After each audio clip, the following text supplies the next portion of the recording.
আসসালামু আলাইকুম ওয়া রাহমাতুল্লাহি ওয়া বারাকাতুহু। আলহামদুলিল্লাহি রাব্বিল আলামিন ওয়াল আকিবাতু লিল মুত্তাকিন ওয়াস সালাতু ওয়াস সালামু আলা আশরাফিল আমবিয়া ওয়াল মুরসালিন নবিয়িনা মুহাম্মদ ওয়া আলা আলিহি ওয়া সাহবিহি ওয়া মান তাবিআহুম বিইহসানিন ইলা ইয়াউমিদ্দিন, আম্মা বাদ। দূরের ও কাছের সম্মানিত দর্শক ও শ্রোতা মণ্ডলী, আল্লাহ রাব্বুল আলামিনের অশেষ মেহেরবানিতে আমরা রিয়াদস্থ দিরা ইসলামিক সেন্টার কর্তৃক আয়োজিত সাপ্তাহিক তিনটি মূলনীতি বই থেকে বিশেষ কোর্স শুরু করতে যাচ্ছি। তো ইতিপূর্বে আমরা এই বইয়ের একাধিক ভূমিকা, যেমন লেখক রাহিমাহুল্লাহ বইয়ের শুরুতে 4টি গুরুত্বপূর্ণ মাসআলা উল্লেখ করে ভূমিকা শুরু করেছেন। তো 4টি মাসালা সম্পর্কে আমরা জেনেছি যে আমাদের প্রত্যেককেই ইলম অর্জন করতে হবে, প্রথম মাসালা। দ্বিতীয় হচ্ছে ইলম অনুযায়ী আমল করতে হবে। তৃতীয় হচ্ছে এর দাওয়াত দিতে হবে। চতুর্থ হচ্ছে এক্ষেত্রে আমাদেরকে ধৈর্য ধারণ করতে হবে। আর প্রথম মাসালা সম্পর্কে জেনেছি যে ইলম অর্জন কি বিষয়ে, 3টি মূল নীতির ইলম অর্জন করা, যে বান্দা তার রব সম্পর্কে জানবে, তার দিন ইসলাম সম্পর্কে জানবে, তার নবী মুহাম্মদ সাল্লাল্লাহু আলাইহি ওয়াসাল্লাম সম্পর্কে জানবে। এটা হচ্ছে 3টি মূলনীতি বইয়ের মূল কথা। এরপরে দ্বিতীয় ভূমিকাও লেখক রাহিমাহুল্লাহ উল্লেখ করেছেন যে 3টি জরুরি মাসআলা, যে তিনি প্রথম মাসআলায় বলেছেন 3টি জরুরি মাসআলার মধ্যে যে আল্লাহ রাব্বুল আলামিন আমাদেরকে সৃষ্টি করেছেন, আল্লাহ আমাদেরকে রিজিক দান করেছেন, এরপরে এমনি ছেড়ে দেন নাই, আমাদের জন্য একজন মহান রাসূল প্রেরণ করেছেন, যে তার আনুগত্য করবে সে জান্নাতে যাবে, যে তার অবাধ্য হবে তা সে জাহান্নামে যাবে। প্রথম মাসআলা। দ্বিতীয় মাসআলা আবার তিনি বলেছেন লেখক যে অবশ্যই আল্লাহ রাব্বুল আলামিন এমনটি কখনোই মেনে নেবেন না যে তার সাথে কাউকে শরীক করবে। সে শরীককৃত ব্যক্তি সর্বশ্রেষ্ঠ ফেরেশতা জিবরিল হন, আর সর্বশ্রেষ্ঠ নবী মুহাম্মদ সাল্লাল্লাহু আলাইহি ওয়াসাল্লাম হন। তৃতীয় মাসালা তিনি ব্যক্ত করেছেন যে ব্যক্তি রাসূলের আনুগত্যে বিশ্বাসী এবং আল্লাহর একত্বে বিশ্বাসী, তার জন্য জায়েজ নেই যে আল্লাহর শত্রু, দিনের শত্রুর সাথে সে বন্ধুত্ব পোষণ করবে। এই 4টি মাসলার পরে 3টি মাসালা এভাবে বর্ণনা দিয়েছেন। তো আজকে আরেকটা এরই সম্পূরক আলোচনা, যে মিল্লাতে ইব্রাহিম কাকে বলে। তো মিল্লাতে ইব্রাহিমের পরিচয় দিয়ে লেখক বলছেন, এখন আপনারা বইয়ের মধ্যে আসেন, 11 পৃষ্ঠা আপনাদের বইয়ে, 11 পৃষ্ঠার মাঝামাঝি দেখবেন। যদিও এটা আসলে প্যারা আলাদা আলাদা করে শিরোনাম দিয়ে যদি আবার তৈরি হতো বইটা, তাহলে সুন্দর হতো। দেখেন, জেনে রাখো। লেখক রাহিমাহুল্লাহ বলছেন তার পাঠককে যে জেনে রাখো, আল্লাহ তার আনুগত্য বরণ ও আদেশ পালনের জন্য তোমাকে পথ প্রদর্শন করুন। এটা দোয়া দিচ্ছেন। আমাদের লেখক রাহিমাহুল্লাহর স্বভাব সুলভ আচরণে তিনি দোয়া দিচ্ছেন যে নিশ্চয় একনিষ্ঠ আনুগত্যই হলো মিল্লাতে ইব্রাহিমের মূল কথা। একনিষ্ঠ আনুগত্য, একনিষ্ঠ অটল আনুগত্যই হলো মিল্লাতে ইব্রাহিমের মূল কথা। উহা এই যে তুমি কেবলমাত্র আল্লাহর দাসত্ব বা একত্ব বরণ করবে এবং কেবলমাত্র তারই জন্য দিনকে খালেস করবে। আর মূলত আল্লাহ সমগ্র মানব জাতিকে এরই আদেশ দিয়েছেন এবং এই উদ্দেশ্যেই তাদেরকে সৃষ্টি করেছেন। যেমন আল্লাহ পাক বলেন, ওমা খালাকতুল জিন্না ওয়াল ইনসা ইল্লা লিয়াবুদুন, আমি জিন ও মানব জাতিকে কেবল এই জন্যই পয়দা করেছি যে তারা একমাত্র আমারই ইবাদত করবে। সূরা জারিয়াত 56। তারপরে এই লেখক রাহিমাহুল্লাহ বলছেন, আমরা একটু ব্যাখ্যায় যাব। তো লেখক রাহিমাহুল্লাহর টেক্সটটি আমরা পড়ে নিই।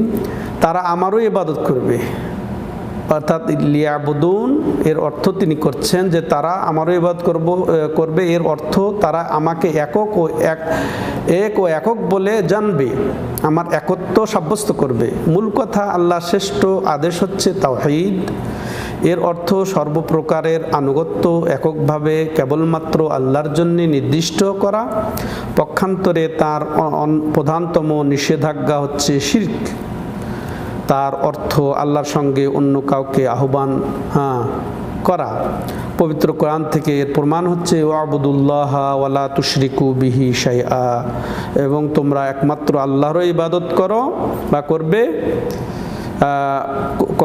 আর অন্য কোনো কিছুকে তার সঙ্গে শরীক করবে না।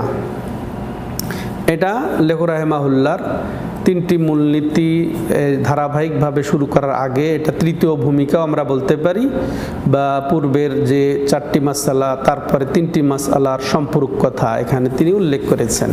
তো এর সংক্ষিপ্ত ব্যাখ্যা হচ্ছে যে এখানে লেখক রাহিমাহুল্লাহ দোয়া দেওয়ার পরে বলছেন যে আমরা যেন জেনে রাখি যে হানিফিয়া কি, অর্থাৎ একনিষ্ঠ অনড় যেটা আদর্শ সেটা হচ্ছে মিল্লাতে ইব্রাহিম আলাইহিস সালামের আদর্শ। একনিষ্ঠতা এবং অনড় চিন্তা চেতনার যেটা ভিত্তি সেটাই হচ্ছে মিল্লাতে ইব্রাহিমের মূল কথা। এরপরে তিনি এর ব্যাখ্যা দিয়ে বলছেন যে আমরা যেন একমাত্রই তারই ইবাদত করি, একেবারে খাঁটি দিলে খালিসভাবে। আর এরই আল্লাহ রাব্বুল আলামিন আমাদেরকে আদেশ দিয়েছেন সমস্ত মানুষকে। আর এই জন্যে আল্লাহ রাব্বুল আলামিন আমাদেরকে সৃষ্টি করেছেন, বলছেন ওমা খালাকতুল জিন্না ওয়াল ইনসা ইল্লা লিয়াবুদুন। যে শব্দটা এখানে আল্লাহ রাব্বুল আলামিন উল্লেখ করেছেন এর অর্থই হচ্ছে যে তোমরা ইবাদতের ক্ষেত্রে তাকেই এক সাব্যস্ত করো, একক সাব্যস্ত করো, তার একত্বকে প্রতিষ্ঠা করো, মানে তাওহীদ প্রতিষ্ঠা করো। এরপরে লেখক রাহিমাহুল্লাহ বলছেন যে ওয়া আযম মা আমারাল্লাহু বিহি আত-তাওহীদ। আল্লাহ রাব্বুল আলামিন সবচেয়ে শ্রেষ্ঠ আদেশ তার বান্দাদের প্রতি যেটা করেছেন সেটা হচ্ছে কি তাওহীদের। এরপরে তিনি তাওহীদের সংক্ষিপ্ত আকারে সংজ্ঞা দিয়ে বলছেন তাওহীদ হচ্ছে ইফরাদুল্লাহ বিল ইবাদাত, যে আল্লাহকে তার ইবাদত সমূহে একক বিশ্বাস ও সাব্যস্ত করা, একক বিশ্বাস ও একক সাব্যস্ত করা, মানে তার হকসমূহে তাকে একক বিশ্বাস ও একক সাব্যস্ত করা। আর সবচেয়ে মহা বা গুরুতর যেটা আল্লাহ রাব্বুল আলামিন নিষেধাজ্ঞা আরোপ করেছেন মানুষের প্রতি, যেন তার সাথে শিরিক না করা হয়। আর এই শিরিক হচ্ছে দাওয়াতু গায়রিহি মাহু, মানে আল্লাহর সাথে অন্য কাউকে আহ্বান করাই হচ্ছে শিরিক, বা আল্লাহর হকসমূহে আল্লাহর ইবাদতসমূহে অন্য কাউকে ভাগ বসিয়ে দেওয়াটাই হচ্ছে শিরিক।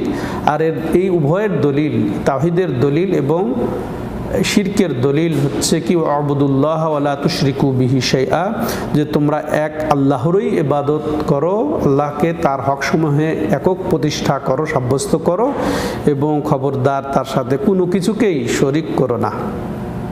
তো এখানে আমরা যেটা পেলাম, সর্বপ্রথম আল্লাহ রাব্বুল আলামিন যে আমাদেরকে আদেশ দিয়েছেন সেটাও কিন্তু তাওহীদেরই সবচেয়ে মহান যেটা গুরুত্বপূর্ণ আদেশ আমাদের প্রতি আল্লাহ দান করেছেন, সেটা যেমন বললাম যে তাওহীদের। তো ঠিক অনুরূপ উলামায়ে কেরাম বলেছেন যে কোরআনে যদি আমরা কোরআন অধ্যয়ন করি, পড়তে পড়তে দেখব সূরা ফাতিহা, সূরা বাকারা আর 21-20 নম্বর আয়াত পর্যন্ত আল্লাহ আমাদের কোন ইবাদতের জন্য নির্দেশ দেন নাই, কোনো কিছু অন্য কিছুর নির্দেশ দেন নাই। সর্বপ্রথম যে নির্দেশ দিয়েছেন যে ইয়া আইয়ুহান নাস উবুদু রাব্বাকুমুল্লাযী খালাকাকুম, ওহে মানব মণ্ডলী তোমরা তোমাদের সেই রবের ইবাদত করো যিনি তোমাদেরকে সৃষ্টি করেছেন এবং তোমাদের পূর্ববর্তীদেরকে সৃষ্টি করেছেন। তাহলে উবুদু আই ওয়াহিদু, আল্লাহর একত্বকে সাব্যস্ত করো, তাওহীদকে প্রতিষ্ঠা করো, এই আদেশই সর্বপ্রথম আসলো এইখান 21তম আয়াতে, সূরা বাকারার 21তম আয়াতে। এরপরে আল্লাহ রাব্বুল আলামিন উল্লেখ করে বলছেন যে যিনি তোমাদের জন্যে কি করেছেন, আকাশ থেকে পানি বর্ষণ করে তোমাদের জীবিকা নির্বাহ করেছেন 22 নম্বর আয়াতে, ফালা তাজআলু লিল্লাহি আমদাদা, অতএব তোমরা খবরদার তার সাথে কাউকে শরীক করবে না। তাহলে বোঝা গেল সর্বপ্রথম আল্লাহর আদেশ তাওহীদের, সর্বপ্রথম নিষেধাজ্ঞা আল্লাহ রাব্বুল আলামিনের পক্ষ থেকে, সেটা হচ্ছে কি শিরকের। এটাও তাহলে আমরা জানতে পারলাম। সম্মানিত দর্শক ও শ্রোতা মণ্ডলী, এ পর্যন্ত আমরা লেখকের আরেকটা সম্পূরক আলোচনা মূল কিতাব শুরু করার আগে আমরা জানলাম। এখন আমরা সরাসরি 3টি মূলনীতি বইয়ের মূল পর্বে চলে যাব। আমরা আবার বই দেখি, বইয়ের 13 নম্বর পৃষ্ঠা বের করি। 3টি মূলনীতি বইয়ের 13 নম্বর পৃষ্ঠা আমরা বের করি। তো এখানে লেখক রাহিমাহুল্লাহ আল উসুল আস-সালাসা 3টি মূলনীতি শিরোনাম দিয়েছেন। তো আমরা প্রথমে লেখকের ভাষ্যটা শুনে নিব। যদি তোমাকে জিজ্ঞাসা করা হয় সেই 3টি মূল নীতি কি, যা প্রত্যেক মানুষেরই জানা আবশ্যক বা অবশ্য কর্তব্য, তুমি উত্তর দিবে যে বস্তু 3টি হলো: 1, প্রত্যেক মানুষকে তার রব বা প্রতিপালক সম্পর্কে জানা; 2, তার দিন বা জীবন বিধান এবং এবং 3, তার নবী সাল্লাল্লাহু আলাইহি সাল্লাম সম্পর্কে জানা। তাহলে আমরা স্পষ্ট হলাম 3টি বিষয় সম্পর্কে জানা, আর এটি হচ্ছে 3টি মূলনীতি। আমি একটু যতটুকু সময় কুলাবে ব্যাখ্যায় যাব। এরপরে তিনি প্রথম মূলনীতির বর্ণনা শুরু করেছেন। প্রথম মূলনীতি রব প্রতিপালক সম্পর্কে জ্ঞান। যদি তোমাকে জিজ্ঞাসা করা হয় তোমার রব কে, তাহলে বলো সেই মহান আল্লাহ যিনি আমাকে ও অন্যান্য সকল সৃষ্টি জীবকে তার বিশেষ নিয়ামতসমূহ দ্বারা লালন পালন করেন। তিনি আমার একমাত্র রব, তিনি ব্যতীত আমার কোনো সত্য মাবুদ নেই। এর সমর্থনে বা এর দলিল পবিত্র কোরআনের এই আয়াত, আলহামদুলিল্লাহি রব্বিল আলামিন, যাবতীয় প্রশংসা কেবল আল্লাহরই জন্য যিনি বিশ্ব চরাচরের পালনকর্তা। সূরা ফাতিহার প্রথম আয়াত। আল্লাহ ছাড়া সব কিছুই হচ্ছে তার সৃষ্ট বস্তু এবং আমিও সেই সৃষ্টি জগতের একটি অংশ মাত্র। আর যখন তুমি জিজ্ঞাসিত হবে তুমি কিসের মাধ্যমে তোমার রবকে চিনেছ, তখন তুমি উত্তর দেবে তার নিদর্শনসমূহ ও তার সৃষ্টিরাজির মাধ্যমে তো আমি আমার রবকে চিনেছি। তার নিদর্শনসমূহের মধ্যে রয়েছে দিবা রাত্রি, রবি শশী অর্থাৎ চন্দ্র সূর্য, আর তার সৃষ্ট বস্তু সমূহের মধ্যে রয়েছে সপ্ত আকাশ, সপ্ত জমিন এবং যা কিছু তাদের ভিতরে এবং যা কিছু এত উভয়ের মধ্যস্থলে রয়েছে। কোরআন থেকে প্রমাণ। নিদর্শন সমূহের প্রমাণ হচ্ছে অমিন আয়াতিহিল লাইলু ওয়ান নাহারু ওয়াশ-শামসু ওয়াল কামার লা তাসজুদু লিশ-শামসি ওয়ালা লিল কামার ওয়াসজুদু লিল্লাহিল্লাযী খালাকাহুন ইন কুনতুম ইয়্যাহু তা'বুদুন। দেখো তার নিদর্শন সমূহের মধ্যে রয়েছে রাত্রি ও দিন, সূর্য, চন্দ্র। তোমরা সূর্যকে সিজদা করবে না, চন্দ্রকেও নয়, বরং সিজদা করবে একমাত্র সেই আল্লাহকে যিনি ওই সবকে সৃষ্টি করেছেন, যদি তোমরা একমাত্র তারই ইবাদত করতে ইচ্ছুক হও। সূরা হামিম সিজদা 37 নম্বর আয়াত। আরও প্রমাণ, এটা পরবর্তীতে এটা হচ্ছে নিদর্শন পরে যেটা আমরা জানবো, এটা হচ্ছে মাখলুক দেখে যে আমরা আল্লাহকে চিনব। মাখলুকের দলিল হচ্ছে ইন্না রাব্বাকুমুল্লাহুল্লাযী খালাকাস সামাওয়াতি ওয়াল আরদা ফি সিত্তাতি আইয়াম সুম্মা ইসতাওয়া আলাল আরশ ইউশিল লাইলান নাহারা ইয়াতলুবুহু হাসীসান ওয়াশ-শামসা ওয়াল কামারা ওয়ান নুজুমা মুসাখখারাতিন বিআমরিহি আলা লাহুল খালকু ওয়াল আমর তাবারাকাল্লাহু রাব্বুল আলামিন। যে নিশ্চয়ই তোমাদের রব প্রতিপালক হচ্ছেন সেই আল্লাহ যিনি আকাশ ও পৃথিবীকে 6 দিনে সৃষ্টি করেছেন, অতঃপর তিনি আরশের উপর আরূঢ় হয়েছেন, মানে উন্নীত হয়েছেন, আরশের উপরে উঠেছেন। তিনি রজনীর দ্বারা দিবসকে সমাচ্ছন্ন করেন, যে মতে তারা তড়িৎ গতিতে একে অন্যের অনুসরণ করে চলে, আর সৃষ্টি করেছেন সূর্য, চন্দ্র ও নক্ষত্ররাজিকে স্বীয় নির্দেশের অনুগত রূপে। জেনে রাখো সৃষ্টি করার ও হুকুম প্রদানের মালিক মুখতার একমাত্র তিনি, সর্বজগতের অধিস্বামী সেই আল্লাহ মহাপবিত্র। সূরা আরাফ 54 নম্বর। তিনি আমাদের একমাত্র রব, তিনি আমাদের উপাস্য। এই প্রসঙ্গে কোরআনের ঘোষণা হচ্ছে ইয়া আইয়ুহান নাস উবুদু রাব্বাকুমুল্লাযী খালাকাকুম ওয়াল্লাযীনা মিন ক্বাবলিকুম লাআল্লাকুম তাত্তাকুন আল্লাযী জাআলা লাকুমুল আরদা ফিরাশান ওয়াস সামাআ বিনাআ ওয়া আনজালা মিনাস সামাই মাআন ফাআখরাজা বিহি মিনাস সামারাতি রিজকাল লাকুম ফালা তাজআলু লিল্লাহি আনদাদা। এই যে দলিল, দুইভাবে দলিল, নিদর্শনাবলীর দলিল এবং মাখলুকের দলিল, দুইভাবে আমরা আল্লাহকে চিনব। এই যে দেওয়ার পরে লেখক রাহেমাহুল্লাহ ইমাম ইবনে কাসির রাহেমাহুল্লাহর একটা উক্তি এখানে পেশ করেছেন আয়াতের দলিলের পরে। দেখেন নিচে, এই 17 পৃষ্ঠার নিচে ইবনে কাসির রাহিমাহুল্লাহ, ইবনে কাসির বলেছেন এই সমস্ত জিনিসের যিনি সৃষ্টিকর্তা তিনি ইবাদতের একমাত্র যোগ্য, যিনি সব কিছুকে সৃষ্টি করেছেন। তো ইবাদত হবে অন্যর, এটা হতেই পারে না। অতএব তিনি ইবাদতের একমাত্র যোগ্য। ইবাদতের প্রকার সমূহ যা আল্লাহ পাক নির্দেশিত করেছেন তা হচ্ছে। এরপরে ইবাদত কি কি, এগুলা লেখক রাহিমাহুল্লাহ বিস্তারিত আলোচনা করবেন। তো আজকে আমরা এইটুক দেখি আলোচনা আমরা চেষ্টা পাবো, যতটুকু আল্লাহ তৌফিক দান করেন। তো আমরা লেখকের বই থেকে জানলাম তার মাশাআল্লাহ সুন্দরভাবে সাজিয়ে দেওয়া যে 3টি মূলনীতি সম্পর্কে। তো এখন আবার আমরা সংক্ষিপ্ত ব্যাখ্যায় আসি, যতটুকু আমরা পড়লাম। তো যে লেখক রাহিমাহুল্লাহ শুরু করেছেন, যদি তোমাকে বলা হয় যে ও 3টি মূলনীতি কি, হ্যাঁ 3টি মূলনীতি কি যা মানুষকে জানা অপরিহার্য। এই তো লেখকের প্রশ্ন। লেখক রাহিমাহুল্লাহ চমৎকার আকারে প্রশ্ন করে আবার উত্তর নিজেই দিয়েছেন। এটা আসলে লেখক রাহিমাহুল্লাহর একটা বলা যায় সুন্দর রীতি ছাত্রদেরকে বুঝিয়ে দেওয়ার জন্য। যে যদি প্রশ্ন আকারে করা হয় তখন প্রশ্ন এর উত্তর খুঁজবে না ছাত্ররা নিজেই, খুঁজতে খুঁজতে যখন পাবে না বা আংশিক পাবে, তখন আবার যখন উত্তরটা পাবে তখন সুন্দরভাবে তার ব্রেনে গেঁথে যাবে। এই জন্য তিনি প্রশ্ন আকারে বলেছেন, যদি তোমাকে বলা হয় যে 3টি মূলনীতি কি, তখন তুমি বলবে কি যে ফাকুল, তাহলে তুমি বলবে যে 3টি মূলনীতি হচ্ছে যে বান্দা তার রব সম্পর্কে জানবে, তারপরে তার দিন সম্পর্কে জানবে, তার নবী সম্পর্কে জানবে। তো এই হচ্ছে। তো লেখক রাহিমাহুল্লাহ ইতিপূর্বে যে আমি বলেছি যে 3টি মূলত ভূমিকা পেশ করেছেন। প্রথমে 4টি মাসালা, তারপরে 3টি মাসালা, তারপরে মিল্লাতে ইব্রাহিম এর ব্যাখ্যা। তো মিল্লাতে ইব্রাহিম হচ্ছে যে একের অনড়ভাবে খাঁটি দিলে একনিষ্ঠতার সাথে আল্লাহর ইবাদত করা। এটা হচ্ছে মিল্লাতে ইব্রাহিমের মূল কথা, যে আমরা একমাত্র তারই ইবাদত করব, তার সাথে কাউকে শরিক করব না। এরপরে আমরা জানলাম যে আল্লাহ রাব্বুল আলামিন সর্বপ্রথম আমাদেরকে তাওহীদের বা সর্বশ্রেষ্ঠ আদেশ তাওহীদের দিয়েছেন, মহৎ গুরুত্বপূর্ণ যেটার আদেশ নিষেধ দিয়েছেন সেটা হচ্ছে শিরকের। এরপরে আমরা এই পর্যায়ে এসেছি। তো আসলে এই 3টি মাসআলা বা এই 3টি মূলনীতি যেটা বর্ণনা দিচ্ছেন, আর এই 3টি আজকে থেকে যেটা শুরু হবে এটা বর্ণনা দেওয়ার জন্য লেখক রাহিমাহুল্লাহ এই গ্রন্থটি রচনা করেছেন। তো এটাই হচ্ছে 3টি মূলনীতি। তার প্রথম মূলনীতি আজকে আমরা সংক্ষেপে এখন আলোচনা শুরু করব।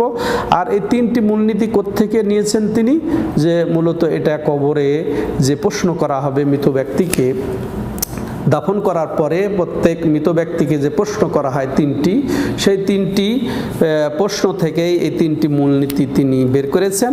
যেন তাকে জিজ্ঞাসা করা হলো যে 3টি মূলনীতি কি, তার জবাবই কিন্তু যে লেখক বললেন যে যদি তোমাকে বলে যে 3টি মূলনীতি কি যা প্রত্যেক মানুষের জানা প্রয়োজন, তারই উত্তর কিন্তু এই আজকে থেকে শেষ পর্যন্ত বইটিতে রয়েছে। তো এবং দলিল প্রমাণ সহ তিনি উল্লেখ করেছেন। এই দলিল প্রমাণ সহ আমাদেরকে জানতে হবে। আর এই 3টি প্রশ্নই আমাদেরকে জিজ্ঞাসিত হতে হবে কবরে, যখন আমরা শায়িত হব প্রত্যেকেই। কেউ এর থেকে অব্যাহতি পাবে না। সম্মানিত দর্শক ও শ্রোতামণ্ডলী, যারা এই মূলত দলিল প্রমাণ সহ এই 3টি মূলনীতির জ্ঞান আমরা অর্জন করব, তারাই ইনশাআল্লাহ বিইذনিল্লাহ কবরে গিয়ে সুন্দরভাবে প্রশ্নগুলার উত্তর দিতে পারবো। আমরা কবরে অটল থাকব, যে মুনকির নাকিরের ফেরেশতাদের প্রশ্নের জবাবে আমরা সুন্দরভাবে উত্তর দিব। আর লেখক রাহিমাহুল্লাহ এই উত্তরগুলা দলিল প্রমাণ সহ উল্লেখ করে দিয়েছেন আমাদের সুবিধার্থে। তো তো এখানে এই এলেম অর্জন করা আমাদের প্রত্যেকের জন্য ফরজ, যে 3টি মূলনীতি কি এবং তার দলিল সহ ফরজ। কমপক্ষে একবার তো শুনতে হবে দলিলগুলা, একবার শুনে আমরা যদি এর উপরে চলতে থাকি, এই 3টি মূলনীতি জেনে বুঝে এর উপরে যদি আমরা চলতে থাকি তাহলে আর সমস্যা নেই। এর উপরে যদি মৃত্যুবরণ করি আলহামদুলিল্লাহ, আলহামদুলিল্লাহ। তো সম্মানিত দর্শক ও শ্রোতা মণ্ডলী, তো যাদের এলম থাকবে না, এই 3টি মূলনীতির এলেম থাকলেই চলবে না, যারা এলেম অনুযায়ী আমল করবে না 3টি মূলনীতির, তারা কিন্তু ওই দিন জবাব দিতে পারবে না। বরং তারা এই জবাব দিবে, তারা ওই যে মানুষে যা করতো, মানুষে যা বলতো তাই করতো বলতো, সেই হিসেবে তাদেরকে জিজ্ঞাসা করা হলে এটি লা আদরি সামিতুন নাসা ইয়াকুলুনা শাইআন ফাকুলতু, যে আমি তো আসলে আমি তো এই ব্যাপারে বলবো না। যখন জিজ্ঞাসা করা হয় এই ব্যাপারে তো আমরা জানি না, মানুষকে বলতে শুনতাম, যে কিছু বলতে শুনতাম তাই আমরা বলতাম। তাহলে এই 3টি মূলনীতির এলেমের ক্ষেত্রে ভাষা এলেম থাকলে চলবে না, বা এলেম শূন্য থাকলে চলবে না, বরং অবশ্যই জানতে হবে, বুঝতে হবে, আমল করতে হবে। তো ওইভাবে বলে এটার ক্ষেত্রে অন্ধ অনুকরণ চলবে না। শোনা এইভাবে যা খুশি তাই শুনলে জানলে বুঝলে হবে না, বরং ভালো সঠিক শুনতে হবে। তো এইটার আরেকটা হাদিস আছে, যেমন ইমাম মুসলিম রাহিমাহুল্লাহ তার সহিহ মুসলিমে উল্লেখ করেছেন আবু সাঈদ খুদরি রাদিয়াল্লাহু তাআলা আনহু থেকে, যে তিনি বলছেন যে রাসূলুল্লাহ সাল্লাল্লাহু আলাইহি ওয়াসাল্লাম আমাকে বললেন আবু সাঈদ খুদরিকে সম্বোধন করে বলছেন যে দেখো, মান রাদিয়া বিল্লাহি রব্বা ওয়া বিল ইসলামি দীনা ওয়া বি মুহাম্মাদিন নাবিয়্যা ওয়াজাবাত লাহুল জান্নাহ। সুবহানাল্লাহ। যে ব্যক্তি আল্লাহকে রব হিসেবে পেয়ে সন্তুষ্ট হবে, যে ব্যক্তি ইসলামকে দিন হিসেবে পেয়ে সন্তুষ্ট, যে ব্যক্তি মুহাম্মদ সাল্লাল্লাহু আলাইহি সাল্লামকে নবী হিসেবে পেয়ে সন্তুষ্ট, তার জন্য জান্নাত ওয়াজিব, তার জন্য জান্নাত ওয়াজিব। আলহামদুলিল্লাহ। তাইলে আল্লাহকে রব হিসেবে পেয়ে সন্তুষ্ট হওয়ার দাবি কি সেটা আমাদেরকে জানতে হবে, না হলে আমাদের ইমানই তো হবে না। তো তেমনইভাবে ইসলামকে দিন হিসেবে পেয়ে সন্তুষ্ট হওয়ার অর্থ কি সেটা আমাদেরকে বুঝতে হবে।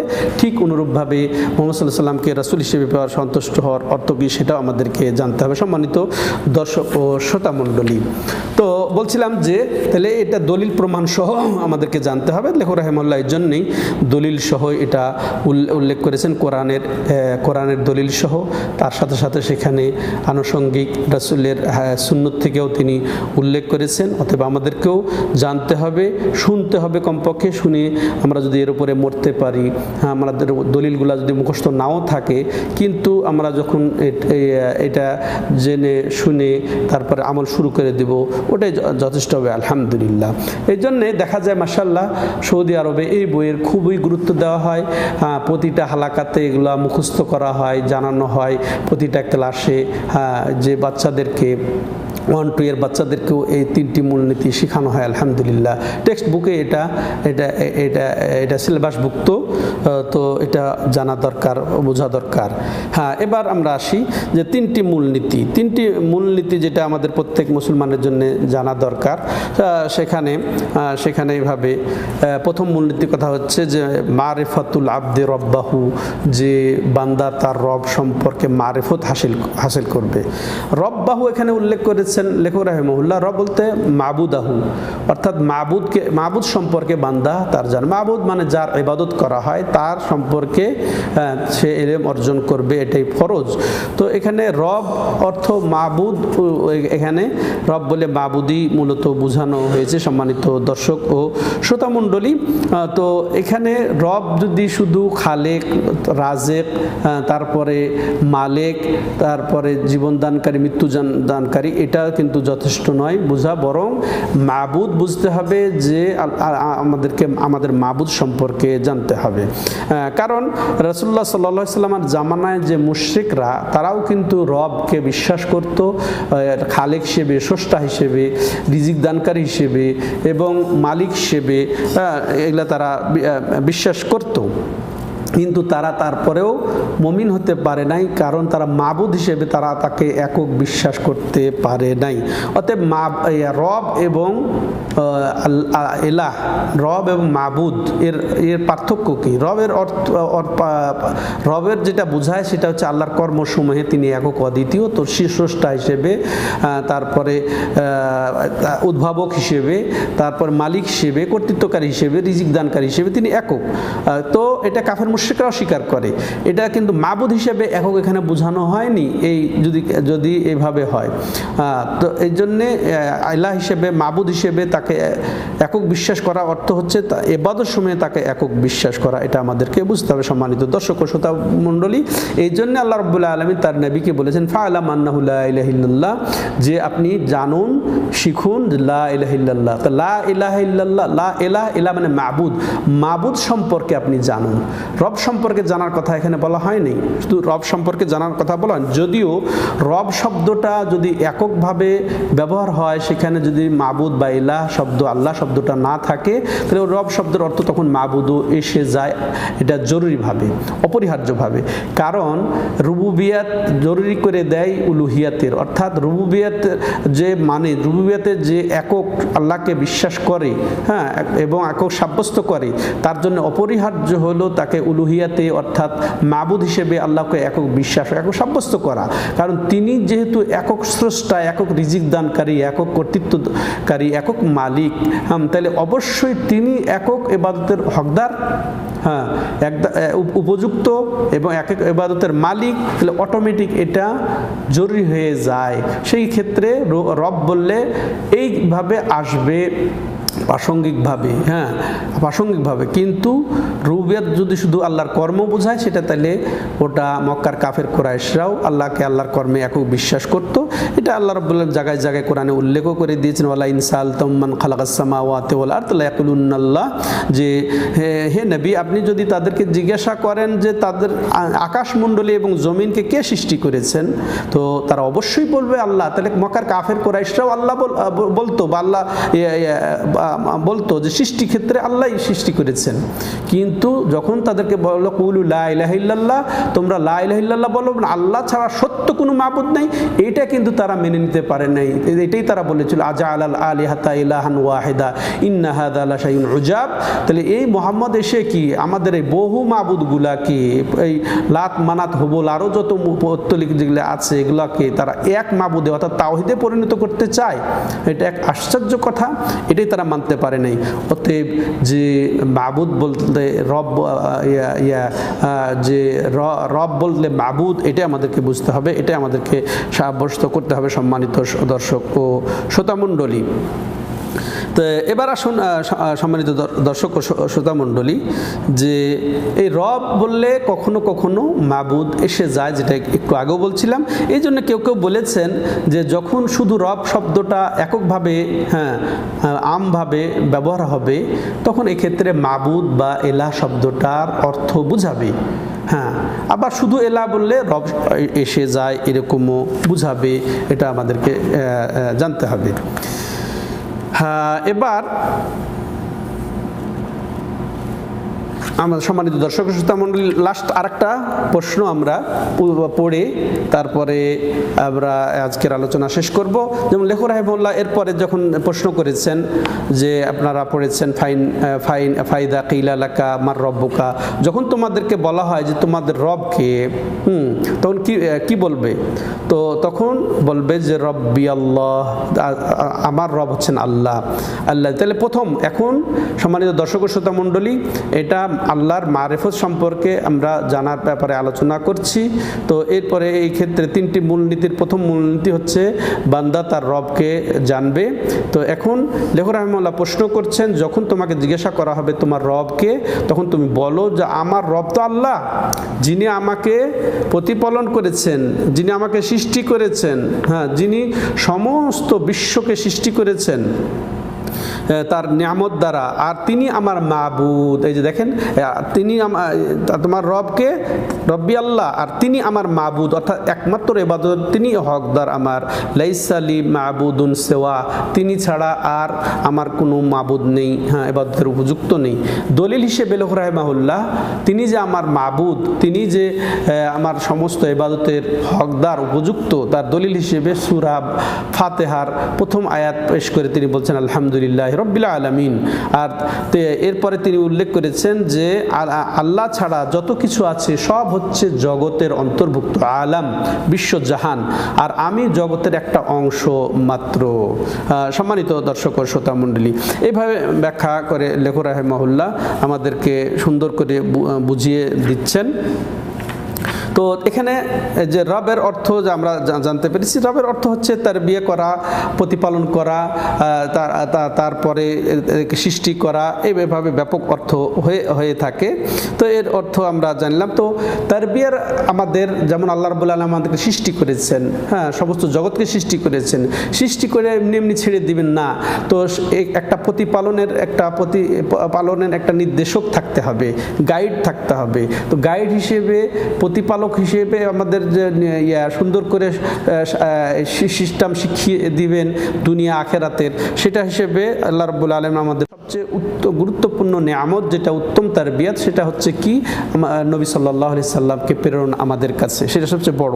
এছাড়া তারবিয়াতের অন্য আরও দিক আছে যে আল্লাহ শারীরিকভাবে আমাদের তারবিয়াতের জন্য আল্লাহ নির্দেশনা দিয়েছেন, তেমনইভাবে স্বভাবজাত যেটা আমাদের চরিত্র, আমাদের জ্ঞান গর্ব, এটাকে বৃদ্ধির জন্য আল্লাহ রাব্বুল আলামিন এই নবীর মাধ্যমে আমাদেরকে নির্দেশনা দিয়েছেন। তেমনি চিন্তা চেতনা যাতে সঠিক থাকে, সুন্দর থাকে, সেজন্য দিয়েছেন। জ্ঞান বুদ্ধি যাতে সঠিক থাকে, এটাও তিনি দান করেছেন আমাদেরকে, সম্মানিত দর্শক ও শ্রোতা মণ্ডলী। তো এরপরে লেখক রাহিমাহুল্লাহ যেটা বলেছেন, ফায়দা কিলা লাকা বিমা আরাফতা রব্বাক, তুমি কিভাবে তোমার রবকে চিনলে। এটা যদি কেউ জিজ্ঞাসা করে, তো তুমি বলছো তোমার রব হচ্ছেন আল্লাহ, তিনি তোমার মাবুদ। এখন আবার লেখক রাহিমাহুল্লাহ প্রশ্ন করছেন যে তুমি তোমার রবকে কিভাবে চিনবে।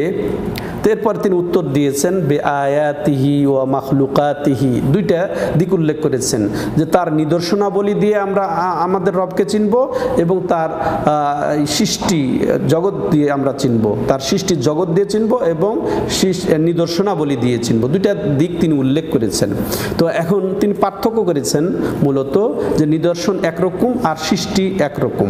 তো যেমন তিনি নিদর্শনাবলীর দলিল দিয়ে তিনি এইভাবেই উল্লেখ করেছেন, মিনা আয়াতিহিল লাইলু ওয়ান নাহারু ওয়াশ শামসু ওয়াল কামার, তার নিদর্শনাবলীর অন্তর্ভুক্ত হচ্ছে যে রাত এবং দিন, অনুরূপভাবে সূর্য এবং চন্দ্র। তো সূর্য এবং চন্দ্র এটা আয়াত কিভাবে হলো বা নিদর্শন কিভাবে হলো, যে এগুলা পরিবর্তনশীল। দেখেন, সূর্য উঠে এরপরে আবার ডুবে যায়, চাঁদ উঠে আবার ডুবে যায়, পরিবর্তনশীল। তেমনইভাবে দিন আসে, আবার রাত এসে যায়, আবার রাত চলে যায়, দিন আসে, এভাবে পরিবর্তনশীল। এগুলোকে পরিবর্তনশীল হওয়ার দিক দিয়ে নিদর্শন হিসেবে তিনি অভিহিত করেছেন। এবং তার সৃষ্টি হচ্ছে কি, যে আকাশমণ্ডলী এবং সাত আকাশ এবং অনুরূপভাবে জমিন, এগুলো হচ্ছে তার সৃষ্টির রহস্য, ফিহিদ্দাম ওমা বাইনাহুমা। এবং এই আকাশমণ্ডলী এবং জমিনে যা কিছু আছে সব কিছুই তার স্রষ্টার প্রমাণ বহন করে, বা রবের প্রমাণ বহন করে, বা রব তিনি আছেন আমরা চিনব। তেমনিভাবে অফি আনফুসিকুম আফালা তুবসিরুন, আমরা আমাদের নিজের বডিতে যদি চিন্তা ভাবনা করি, তাহলে আমরা বুঝবো যে আমরা আল্লাহ রবকে চিনব, যে কে সুন্দর করে সৃষ্টি করেছেন। যেমন আকাশের দিকে তাকালে, জমিনের দিকে তাকালে, চন্দ্র সূর্যর দিকে যদি আমরা তাকাই, তার নিদর্শনাবলীর দিকে, তার সৃষ্টি রহস্যাবলীর দিকে, তাহলে যেমন আমরা সহজে আল্লাহকে চিনতে পারবো, তার সৃষ্টিকর্তা কত মহান, তিনি কে, সেটা আমরা যেমন চিনতে পারবো। ঠিক আমাদের আমাদের যদি আপাদা মস্তক নিয়ে আমরা চিন্তা করি তাহলেও আমরা আমাদের রবকে চিনতে পারবো, আমাদের আল্লাহকে চিনতে পারবো। সম্মানিত দর্শক ও শ্রোতা মণ্ডলী, এই মর্মে তিনি বেশ কিছু দলিল উল্লেখ করেছেন, যেটা একটু আগে উল্লেখও করা হলো।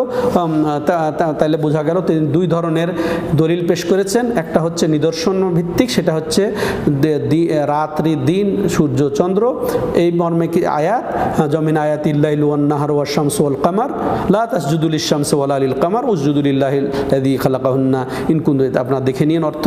এরপরে তিনি মাখলুক সৃষ্টির দলিল হিসেবে তিনি পেশ করেছেন যে সূরা আরাফের 54 নম্বর আয়াত, ইন্না রাব্বাকুমুল্লাহুল্লাযী খালাকাস সামাওয়াতি ওয়াল আরদা ফি সিত্তাতি আইয়ামিন সুম্মা ইসতাওয়া আলাল আরশ। এই যে এখানে তিনি উল্লেখ করেছেন যে খালাকাস সামাওয়াতি ওয়াল, যিনি আকাশ জমিন সৃষ্টি করেছেন 6 দিনে। এরপরে তিনি আরশের উপরে উঠেছেন, উন্নীত হয়েছেন। এই যে এই মর্মে তিনি দলিল। রব্ব হুয়াল মাবুদ, আর রব তিনি হচ্ছেন মাবুদ। দলিল রবই যে আমার মাবুদ, তার দলিল হচ্ছে যে ইয়া আইয়ুহান নাস উবুদু রাব্বাকুম, যে রবই হচ্ছেন মাবুদ, তো যার ইবাদত করা হয় তিনি হচ্ছেন মাবুদ। তার দলিল হিসেবে সূরা বাকারার 21 নম্বর আয়াত উনি এখানে সংযুক্ত করেছেন যে উবুদু রাব্বাকুম, হ্যাঁ উবুদু মাবুদাকুম, মানে মাবুদেরই তো ইবাদত করা হয়, অতএব রব মানে এখানে মাবুদ, এটাও।